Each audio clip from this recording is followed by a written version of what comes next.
pressing the button. Oh yeah, that's for real. It says stop streaming. like I see the button right here. Let me show you over here. Like the big button after I press start streaming is like stop streaming. Like this show already sucks. Just stop it, man. Just go home. Eat something. Well, that's it, man. I think this is for real. We are broadcasting our pirate signal to the universe. Nothing can stop us now. Except this jazzy beat that I'm not sure you can hear or hear over. Can you hear the jazzy beat, Greg? Are you... It's humma humma. Are you... Come in, Greg. Greg? Come in, Greg. Oh, no. Did I lose my Greg? Oh, no. Holy crap. Wait a second. Wait. Did I lose him? No, I didn't lose him. Greg, come in. This is Mork from Orc. Come in, Orc. Mork from Orc, come in. I heard a chuckle. Are you there? This is going well. All right, without further ado, hey, what's up, everybody? Welcome to the Tool Show. That's right. That's right. The Tool Show. I think it's online. I'm not really even going to check anymore. I'm just, checking just adds problems in my life. I'm going to just assume that you can see something. Although, let's see, from last week, Riddle Randy Ricketts said Domino's has a pretty good app, too. And yummy. There he is. Ebola man himself. He couldn't hide. He couldn't hide because the disease has given away. Grand entrance. Well, there you go, people. Greg is calling in from the infirmary. They will give him an internet or a phone connection, but that's it. They don't, all his food gets slidden under the door. They come in with a hose of water and bleach. They tell him to take off his clothes. They spray him down with some sort of fire hose with water and bleach, and then run out of the room quick because... Nice service, but nobody's doing that. I know. That would be a nice service because apparently you have to do it yourself. Anyways. That's right. Greg's hard got to fill the fire hose with bleach. Greg's got the sick. The bleach you gotta buy. So I heard that today. Yeah. We were talking about landing pages, right? Man, how did you hear that? Well, I got the email you sent earlier. That's you true. Put me on the list. But I thought, in celebration of landing pages, yes, we could start with a little something. A little what? A little something. A little something? Like what kind of something? Well, one of the things I know about landing pages, I don't know much, so I'm just going to blow my whole load early here. Yeah. Is that okay, good. A lot of times brevity is overlooked. And people put a ton of content on a landing page. And that's not always the best thing. Do you think is that a fair statement? I would say I think people do like to hear themselves talk. I wouldn't know anybody like that personally, but yes. Yeah, okay. So I came across this thing, and it was like, you really, as like a business, right? It's not directly landing page related, but it's like as a business, you should really be able to describe your business, like what your product is, in less than 10 words. What? Yeah. No way. My business is too important. So, well, is your business more important than Google? I'm sure it is. Is it? Oh, yeah, okay. How could I possibly describe my amazing business in 10 words or less? So Can you describe Google in 10 words or less? I don't know. I don't know. Have they done it? The fastest way to find content on the internet. No. Dang. What about Facebook? Spam your friends and family? Pretty damn close. A place to connect and communicate with friends. Where are you getting these nuggets of brilliance? What about Spotify? Whore out people's music for cheap? Yeah, so you're good at this, dude. Get access to tons of music without having to buy it. Oh, let's do this. Is awesome. You got any more of these? What? Sure. What about Uber? Uber. Screw taxi drivers and get cheap rides. Get picked up by a pre-screened driver in less than 10 minutes. This is so fun. I could do this all day. Give me more. All right, you ready? I am. Dropbox. Steal all of the internet and have it for yourself online, anywhere, anytime. Exceptionally easy file syncing between devices. What about this one? Okay. SageRock. Oh my God. Now I can't even come up with anything funny. I don't even know. We do Your what? business. I know. This is embarrassing. I know everyone else's business. Do you Well, know I it? think you've got some homework. I know. Damn. Do you know, what is it about that? They say that, like, you know, like they have that thing, the cobbler's children, you know, they get crap, no shoes or something like that. Mm-hmm. Like, why is it that I know all those other people's mission statement, you know, more or less, but I don't really know my, like, web marketing? People say, what do you do? I do web marketing.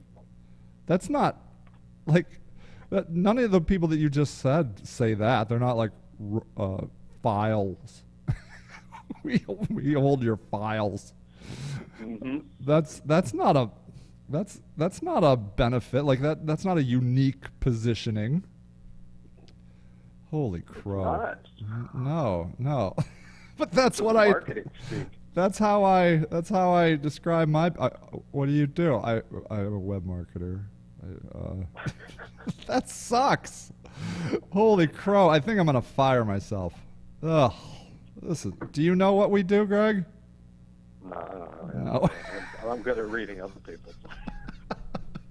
Well, But I think like it's important though. Like if you're talking about like your business or you're trying to sell a product, right? Yeah. Like, so you send somebody to a landing page. They've already looked at your ad, and so they go to your landing page, and the landing page has to communicate what the hell it is very, very quickly. Yeah. Right. Yeah. And so if you can't do that, then you're starting with a loss on your landing page. Jeez, man, you are blowing my mind. So how do you figure out, Greg? Like, how do we figure out what? So what did you call that? Like, it's your, what is it? Did you call it your mission statement, or you're just describing your business in 10 words or less, or something? Yeah, just describe your business or your product, whatever it is that you're selling. Yeah. Like, in less than 10 words.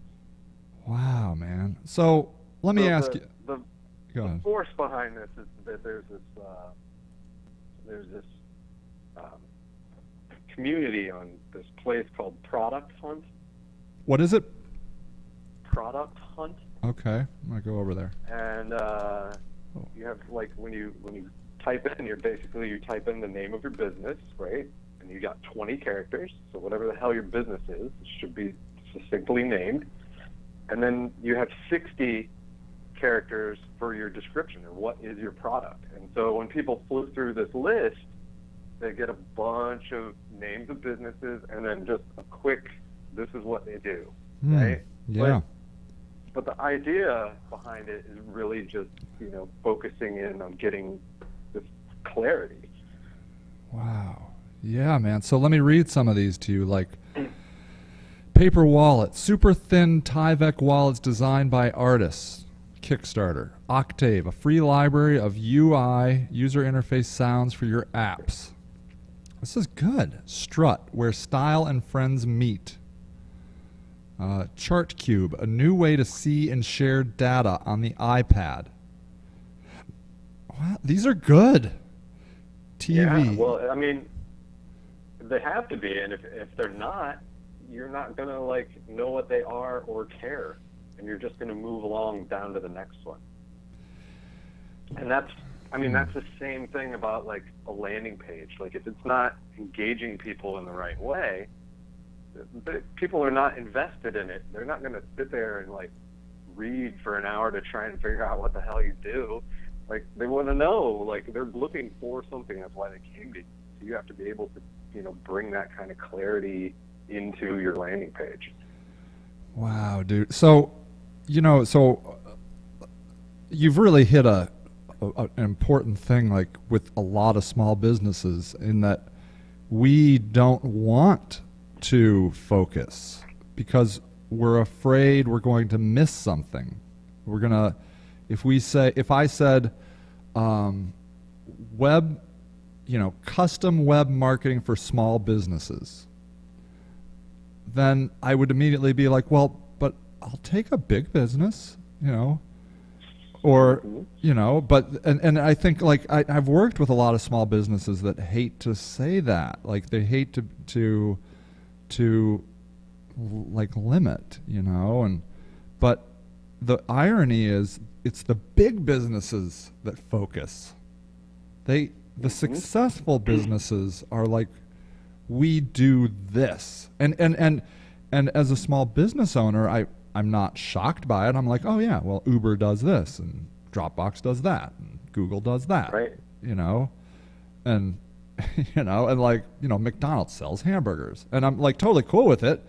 But if I had a little like diner, I'd be like, oh, well, we sell hamburgers, but then we have the fish fry on Friday, and we sell, and you don't forget our Sundays, and, and boy, our hash browns are really good, and then, and I'll never be McDonald's because I can't be like hamburgers fast and cheap, Well, yeah, that's a very, very good point. Like, if I like the restaurant analogy, because like if you go into a nicer restaurant, right? Yeah.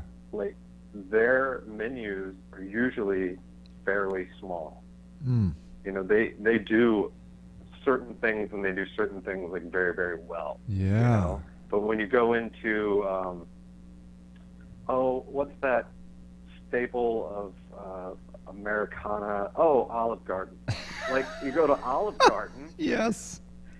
And your menu is like 4,000 pages long, and I mean, they can't even just be like, "Where's your pasta? Have our gummy white bread." Like, dude, it's like they just go on and on and on. We got something for the kids, old people like this. I've been ridiculous. Yeah, it is. You're right, and like I've been reading about Red Lobster recently, and I guess they're suffering. And I think they got a new CEO, but one of the things they recently tried was like branching out and getting away from seafood. And the new CEO came in and he's like, we don't think that's a good idea. We think we should just be seafood. And I would say he's right? I mean, like just be, but then even that's weird. Like it's not good seafood, right? It's like you don't go to Red Lobster for good seafood. You go to Red Lobster because it's the only seafood in your town, I guess, or something. Cheddar Bay biscuits. Oh, the cheddar biscuits. They should just go into the biscuit business, which is what Chi-Chi's did. They just went into the salsa business because, they just got out. They killed everybody. Yeah, they had to kill some people. I know. Yeah, so that's right. That like the focus is where it really starts to become powerful. And so I guess I would ask you then, like, are you as a small business? Bob Kupenhaver actually has just written a good question I want to get to. Hey, Bob. But what I guess I would ask you is like, do you, as a small business, if you're like, all right, I can buy that, I can buy into focus, but like, are you always going to find as a small business that you're uneasy with something? Like if we said, web marketing, custom web marketing for small business. I mean, are we always going to feel uneasy? Are we going to be like, but what about that? Or what about this? I mean, is it just inherent that we'll be like, oh, but we could be that too, Or would you say, oh yeah, so my dad, yeah, hey, he said optimize your business in a professional way. So that's pretty good. But it probably could be even, that is pretty good. So I can live with that. That's a pretty good statement. Nice. My dad just got on Facebook this week, so that's very exciting. So, anyways, do you have any tips, Greg, like on how to develop this kind of statement? I actually think that talking to other people, I think in small business you get too much all wrapped up in yourself. Yes. And you're just like, I got to do this, I got to do that, I got to do whatever, and it's easy to stray. It's easy to do that, but it's interesting, kind of like what your dad did there. Like, he sees the business from the outside. Right? Yeah. Yeah. And so when you talk to people about your business and explain to them what you do and that kind of stuff, explain all of it to them. Knock yourself out. You're your friend. You're annoying. And but then ask them to come up with a little statement. Yeah. And just get a bunch of feedback about that kind of stuff. Yeah.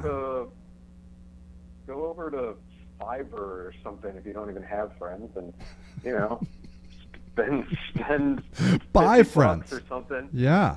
No, but I mean, spend $50 or something. Get 10 different people to go crawl around your website and come up with a statement. That's a brilliant idea. Then take those statements and kind of put them together. But this actually, I think, leads well into Bob's question. So Bob wrote, and he says, I know it's good practice to use landing pages, but in which cases is it better to send a potential customer to your homepage instead of a landing page? Yeah. And so your homepage is a landing page for a lot of people, but it's like, what people? And, would you send them to the homepage? Does your homepage concise? Or is it like a lot of people's homepage where you're just like, I do this, and I do that, and I do this other thing, and why don't you come over here, and why don't I tell you this, and, blah, blah, blah, blah, blah, blah, blah. And then you're asking them to make a whole bunch of choices, and maybe they don't even know you, So that's a consideration, does my homepage speak to what I want to sell a particular person? So when I think of a landing page, I think of a landing page as I'm taking a person from somewhere that I choose, being an ad on Google or a social media thing over on Facebook, but I'm taking a certain person and I've already given them some sort of a message, right? I've sent them an email with a special offer, and then I want to push them to a page that reflects what they would be expecting to find on the other side. And so I would say 9 times out of 10, that's probably not going to be my homepage, because I want to do something different than just what I would do with my homepage. Do you think that's fair?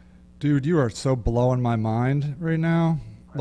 So you really are. So as you were talking, I've looked at 3 homepages right now, and I'm looking at the Dropbox homepage. And if you're not logged in, to Dropbox, you look at it on the top left-hand side. There are 5 words. It says "Learn about Dropbox for Business." Then on the right-hand top side, it says "Download," and then there's a big picture of a sketchy little computer that is nice, but pretty much any person from high school art class could have drawn. And but then in the body on the right hand side, pretty much right where your eye would go, is a big blue bold thing that looks like a box. Their custom box, and it says your stuff, comma, anywhere, sign up. And then underneath it, or sign in. But they're like, what you're suggesting is, I think what these people are doing is they're like, look, you come to our homepage, there's one thing we want you to do, and it is to sign up. Now the next page I'm over at, now I'm at Uber, and it says, it's a much prettier, it's a very stylized homepage. And at the very top bar, it says, want to drive with Uber? Then in a blue that really stands out, become a driver. And then there's a scrolling image, but every time the image, like it has a different image, it has a different wording, like moving people. But then it says every time underneath it, sign up for Uber, sign up for Uber. Every one of the images, getting more, sign up for Uber. So they have done what you are talking about. Like, so, you take Bob's question and you're like, is it ever appropriate to just send them to your homepage? And I think that Uber or Dropbox or even Google, like Google, now they don't want you to sign up. They just want you to type something in the box. They have always done this. Like, it's just Google. And all they want you to do is that thing that you said, find stuff online. And so it's interesting though, because each one of these examples that you're pulling up is like, they have that laser focus. They are like, what we do? We freaking pick you up at your house and take you where you need to go. Or we give you software so that you can like fucking share your files with yourself. But they're focused on like one major thing.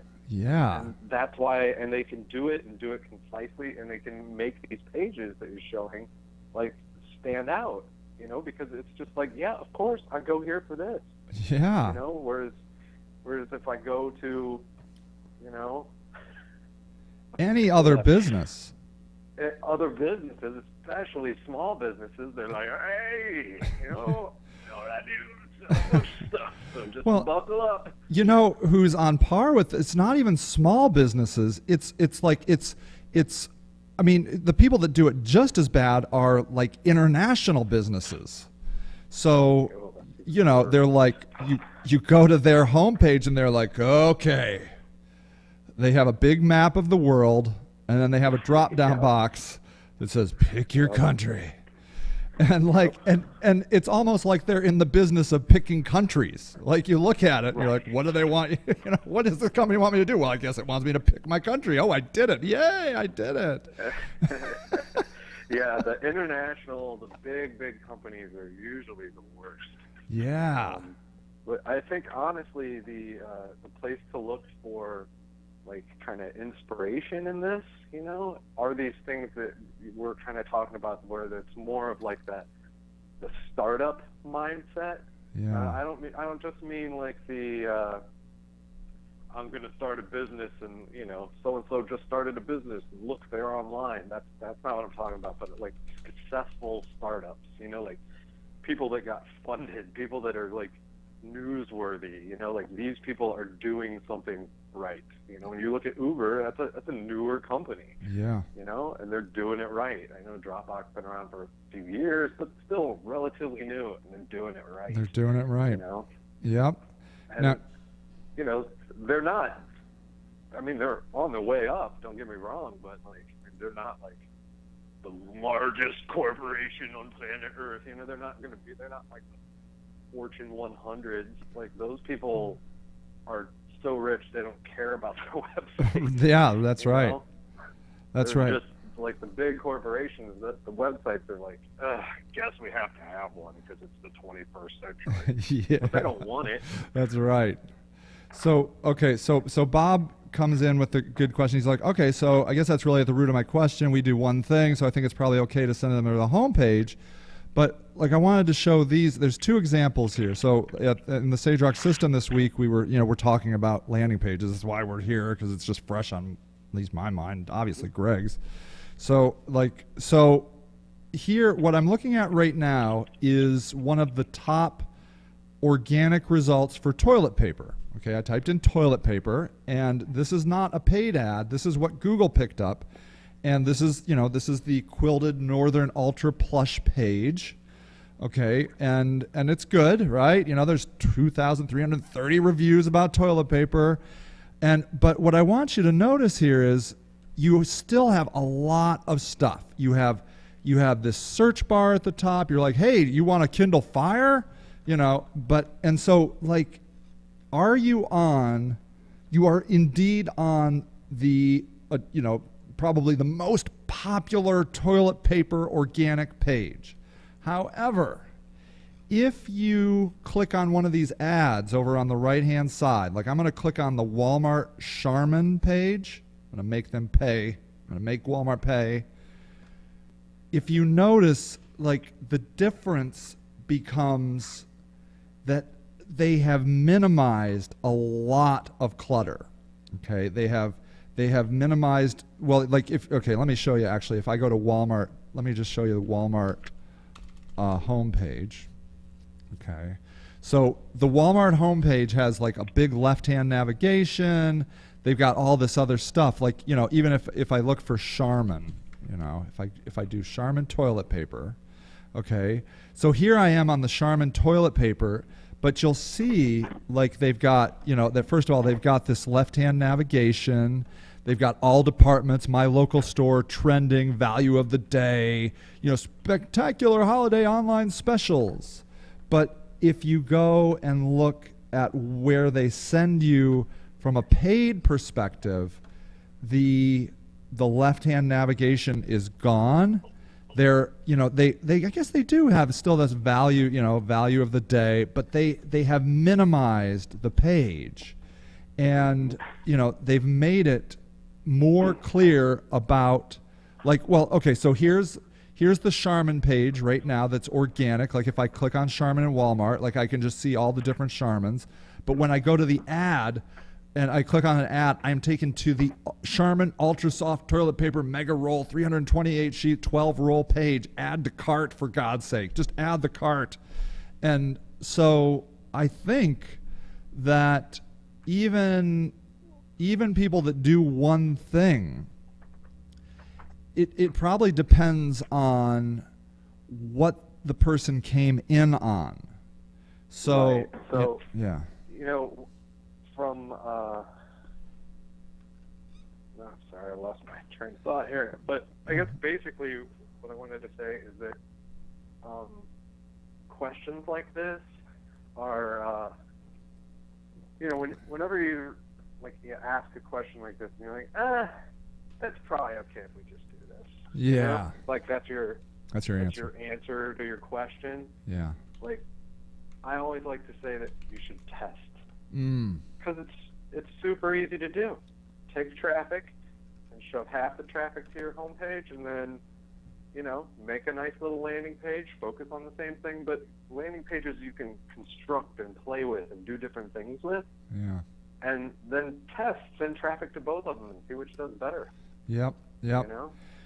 And so that leads nicely into this. We're gonna unfortunately have to wrap up. I can't believe this, but so what I'm showing right now is Instapage. We use Instapage for landing pages, and these are my personal stats for this Facebook. Some of you, if you got the email today, like on the right-hand side, there's this Facebook email series that you signed up for. Well, that's this. These are the stats for that. And so what it's showing is it's showing the number of visitors that came into a page and the number of people that converted.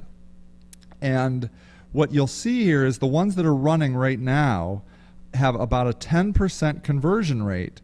But I turned off ones that had a 7% conversion rate, a 3% conversion rate, a 4% conversion rate. And this tool, this Instapage tool, lets you do this kind of testing very easily. That it just allows you to make a duplicate of a page and change one thing if you want. I mean, you can change multiple things, but you have a page and they're like, make a variation, and you're like, all right, I will change the picture, I'll change the call to action, or I'll change the color of the text. And those little things make a big difference in your conversion rate. And this is, using a landing page testing tool like this is pretty new for me in the last couple months, but I am hooked because it makes it so easy to make these variations. And almost to the point where I'm wondering, like, why not build websites in this kind of thing? Like, why not make a website, like a 3 or 4 page website, and then you have like, you have 4 variations of one particular page, right? And you don't have to create multiple pages in your content management system. The tool is just serving up these different variations dynamically on the back end. The visitor never knows the difference, and then you get to see what the conversion rate is. And I feel like this is probably what we should all be doing in some level, is testing everything. We don't need to live in a society or a business climate where we say, oh, that's probably okay. Like you said, I mean, we can know if it's okay. So, yeah, man, I don't know. All right, dude, you're awesome. We have to go home. You need to spray yourself down with some more bleach or something. Take a bleach bath. I'm good. All right, everybody. I can't believe that went so fast. If you're interested in learning more about landing page optimization, we're doing this in the SageRock system. I'll just make a quick plug for that. Something that you can do if you're not in the system. We offer the archived classes you can get the video training library for $19 a month, unlimited. So you could go back, like we've done 2 classes on landing page optimization. You could watch them all. I mean, you can watch as much as you want in that for that $19, and it's when you sign up, it's recurring, but it's through PayPal. You can cancel anytime. So that's just system.sagerock.com/price. You can check it out. All right, Greg, you blew my mind, man. Thanks for showing up on the virtual show virtually. I love it. All right, do you have anything else you want to say? No. No. All right, buddy. Bye, everybody. All right, everybody. Take care, and we will see you all next time. Bye.